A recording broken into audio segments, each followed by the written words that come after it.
sudah memasuki trimester kedua dalam kehamilan. Perlahan, mual dan muntah yang ibu rasakan atau morning sickness di pagi hari udah mulai sirna tuh. Jangan lega dulu Mami, karena di trimester 2 dan setiap trimester pada kehamilan memiliki keluhan yang berbeda-beda. Oleh karena itu, saya Bidan Noradina Agustin, mahasiswa alih jenjang non-reguler Universitas Sari Mulia, akan membahas bagaimana atau masalah yang terjadi di trimester kedua ini.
Masalah yang pertama terjadi di trimester kedua adalah perdarahan.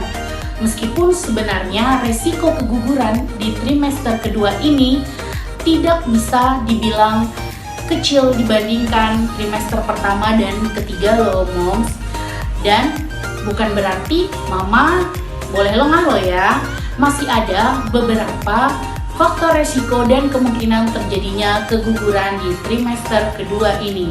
Salah satunya tanda yang perlu Mami waspadai yakni perdarahan pervaginam, karena ini merupakan tanda keguguran pada trimester kedua. Nah, perdarahan pervaginam di trimester kedua ini terjadi karena beberapa faktor. Salah satunya adalah masalah pada dinding rahim bunda sendiri dan pada leher rahim bunda. Bisa juga karena adanya penyakit autoimun dan skleroderma pada bunda. Kehamilan menyebabkan perubahan sirkulasi, sehingga bisa menimbulkan keluhan pusing atau sakit kepala bagi Momi. Bila ini terjadi, minum banyak air putih, hindari berdiri dalam terlalu lama, dan bergerak secara perlahan ketika Momi ingin berdiri atau mengubah posisi Momi. Ibu hamil juga bisa berbaring dengan posisi miring. Yang penting cari posisi yang nyaman buat Momi. Jangan lupa periksakan Momi ke fasilitas pelayanan kesehatan dengan lebih memeriksakan laboratoriumnya.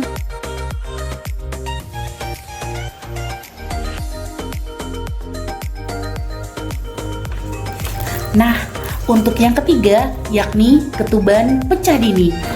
Salah satu permasalahan yang rentan dialami oleh ibu hamil adalah terjadinya ketuban pecah dini. Ini merupakan kondisi yang mana selaput ketuban yang pecah sebelum waktunya loh Momi. Nah, ketuban sendiri merupakan selaput bening yang menyelimuti dan melindungi janin Momi sendiri selama berada di kandungan Momi. Ia menjaga janin tetap aman sampai nanti waktunya persalinan tiba. Nah, ketika ketuban pecah dini ini terlebih dahulu pecah sebelum waktunya, kondisi ini bisa menjadi berbahaya jika tidak segera diatasi. Nah, sebab ini berarti perlindungan terhadap janin menjadi berkurang. Akibatnya, janin pun jadi lebih rentan mengalami infeksi dan terserang virus dan bakteri. Jadi, jangan tunda untuk segera cek ke dokter ya jika mengalami ketuban pecah dini.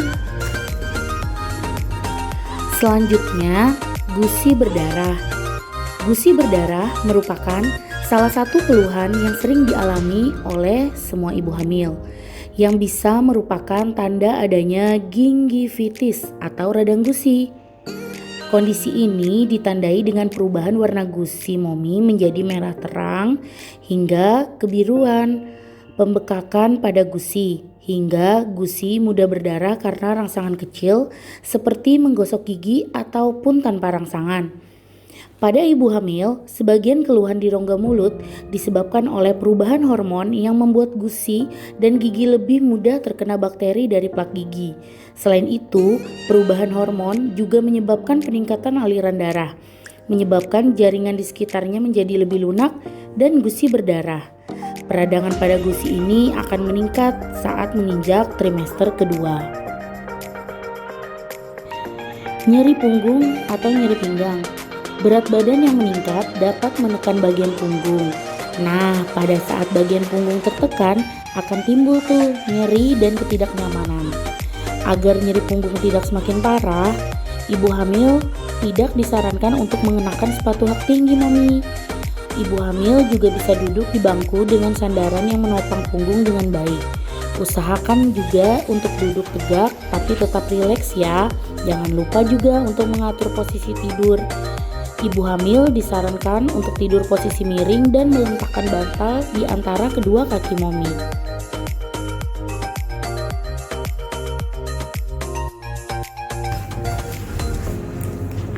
Yang kelima, masalah pernafasan. Masalah pernafasan sering terjadi pada kehamilan trimester kedua, dan ini dikarenakan rahim momi semakin membesar dan menyebabkan dorongan pada paru-paru momi sendiri. Efeknya, momi kerap merasa sesak nafas. Namun demikian, terjadi masalah pernafasan di trimester kedua ini juga bisa terjadi karena faktor lain. Nah, misalnya karena adanya peningkatan aliran darah dan bengkak pada selaput-selaput yang melapisi hidung momi. Hidung tersumbat, mendengkur juga bisa terjadi loh pada masalah di kehamilan trimester kedua ini.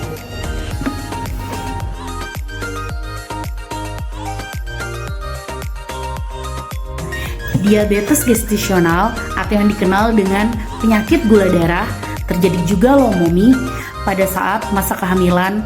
Nah, hal ini terjadi karena kadar gula dalam darah momi sendiri meningkat selama kehamilan.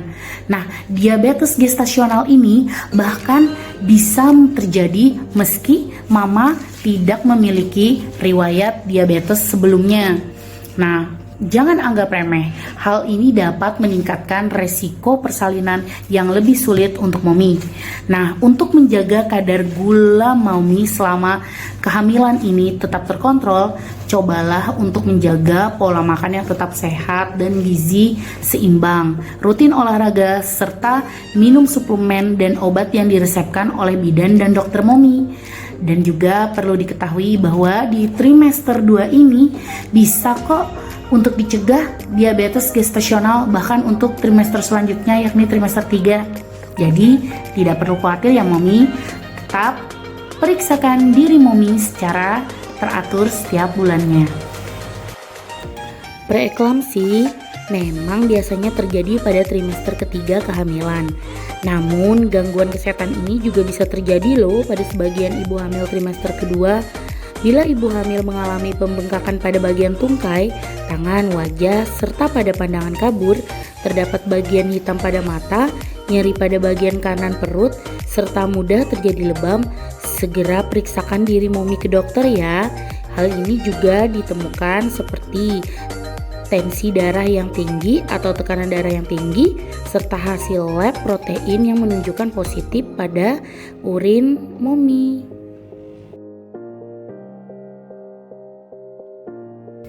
Nah, masalah selanjutnya yang momi hadapi adalah persalinan prematur. Persalinan prematur dikatakan bila terjadi sebelum usia kehamilan momi sendiri mencapai usia kehamilan 37 minggu. Nah, ada berbagai alasan yang bisa memicu terjadinya persalinan prematur pada momis. Salah satunya adalah karena infeksi kandung kemih. Beberapa jenis masalah kesehatan kronis seperti diabetes, penyakit ginjal juga bisa memicu terjadinya persalinan prematur loh. Salah satu kebiasaan buruk yang disebut bisa memicu terjadinya persalinan prematur adalah merokok. Jadi, hentikan kebiasaan ini loh ya. Selain merokok aktif, menjadi perokok pasif alias sering menghirup asapnya juga berbahaya loh momis bagi kehamilan. Nah, apabila pada persalinan sebelumnya mama mengalami persalinan prematur, kemungkinan hal ini bisa terjadi kembali pada kehamilan momi berikutnya. Dan ini menjadi bisa lebih besar. Maka dari itu, perhatikanlah tanda-tanda seperti perut momi terasa kencang, kemudian sering buang air kecil atau adanya keputihan. Segera konsultasikan ke dokter bila momis mengalami hal-hal yang saya sebutkan tadi ya. Selanjutnya, ibu hamil trimester kedua juga mengalami keluhan kram kaki, dan hal ini sering dialami pada momi biasanya pada malam hari. Meski tergolong umum terjadi, sebetulnya hingga kini penyebabnya belum diketahui. Namun para ahli menduga bahwa kelelahan adalah pemicunya. Pasalnya, sirkulasi darah di kaki bisa terganggu akibat rahim yang menekan saraf tertentu. Selain itu, pastikan juga ya momi selalu mencukupi kebutuhan cairan, kalsium, dan magnesium. Bila ketiganya tidak tercukupi, resiko untuk mengalami kram semakin tinggi loh. Dan masalah yang terakhir sering dialami oleh momi adalah perut dan payudara yang membesar. Saat rahim membesar, untuk menyesuaikan dengan ukuran janin yang terus-menerus bertambah, perut tentunya makin membuncit. Payudara pun secara bertahap ukurannya akan berubah. Nah, di sini perlunya penggunaan BH atau bra khusus kehamilan dengan tali atau strap lebar sangat dianjurkan loh mami, serta BH atau bra tanpa kawat.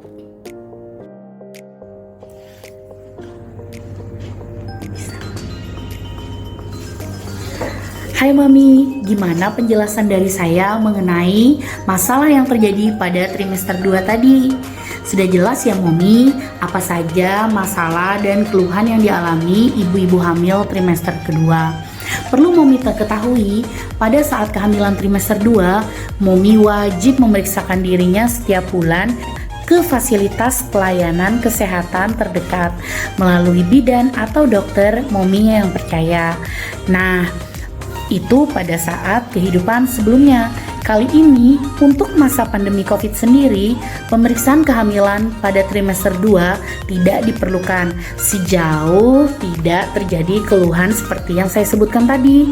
Namun, peran momi sendiri dalam mengawasi kehamilan wajib terus dilakukan.